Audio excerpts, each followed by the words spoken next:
City fans, I've got some bad news to start our Sunday, unfortunately. It looks like PRING and Max O'Leary are injured.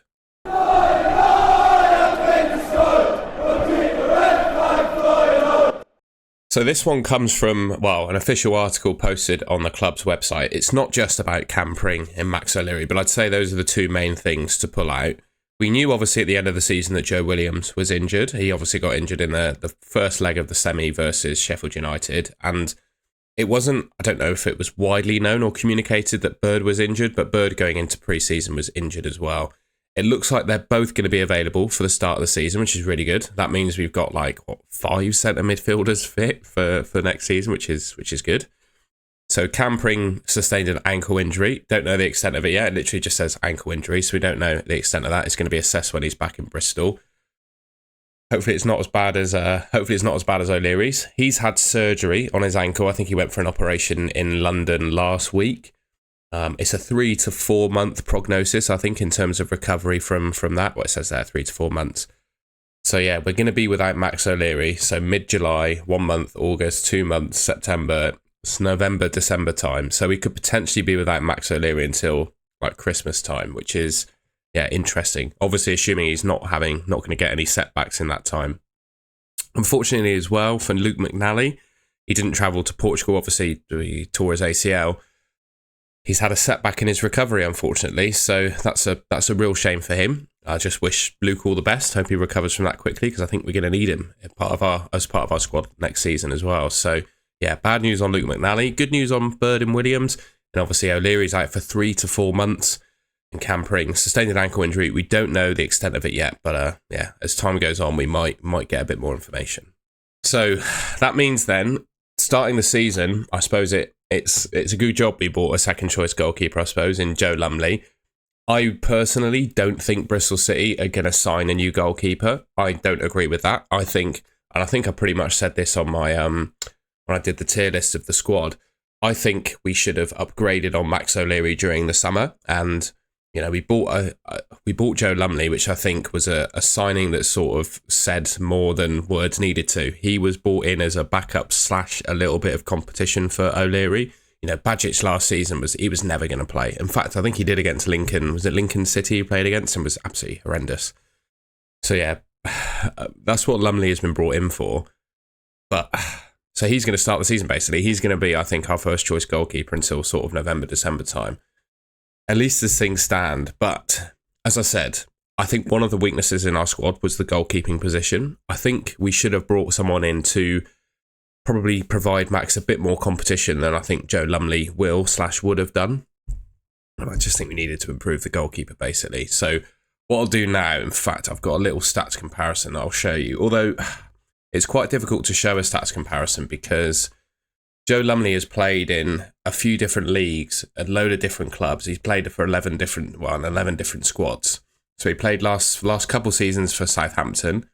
Then he played for, I think it was QPR, and then he played for Middlesbrough, and then League One teams as well. And the stats are a little bit mixed, and also they're at different levels as well. So it's quite tricky to do just a complete like-for-like comparison of Max O'Leary v Lumley. But I think one of the key things I like to look at in terms of goalkeeping is a basic sort of goals prevented stats. I'm on FBref here. I'll leave a link if you're interested to FBref in the description. What we've got here is post-shot expected goals minus goals allowed. So this is essentially an all-up figure of how many goals the goalkeeper sort of prevents. I say sort of because that's not purely what it is statistically.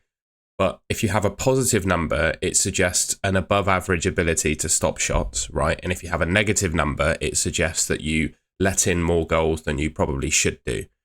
And you can see Max O'Leary across his career is a minus 9.9 post-shot expected goals keeper, and Joe Lumley is a minus 23.2.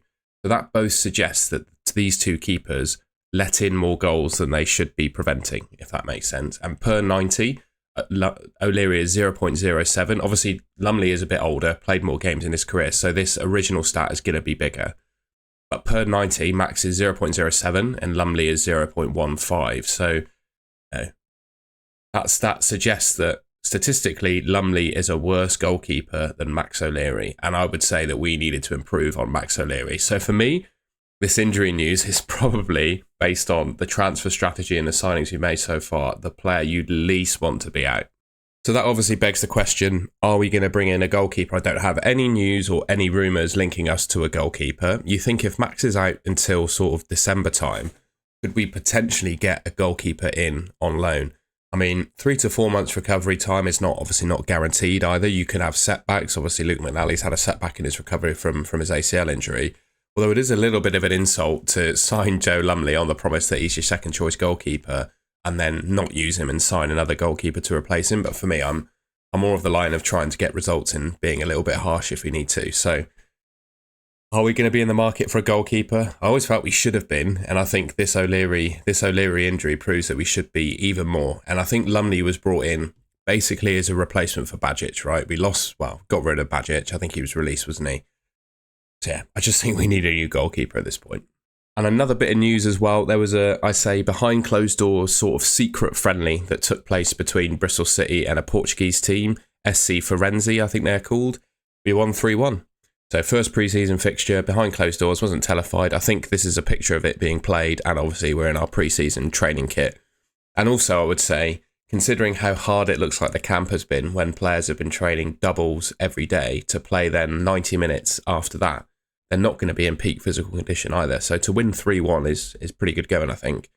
Goals from Mark Sykes and a brace from Yu Hirakara secured the victory. So that's from the Robin zone, by the way, you can see it there.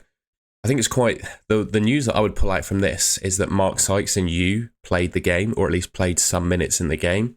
And the one worry I had about Gerhard Struber's system is that it didn't necessarily accommodate for wingers.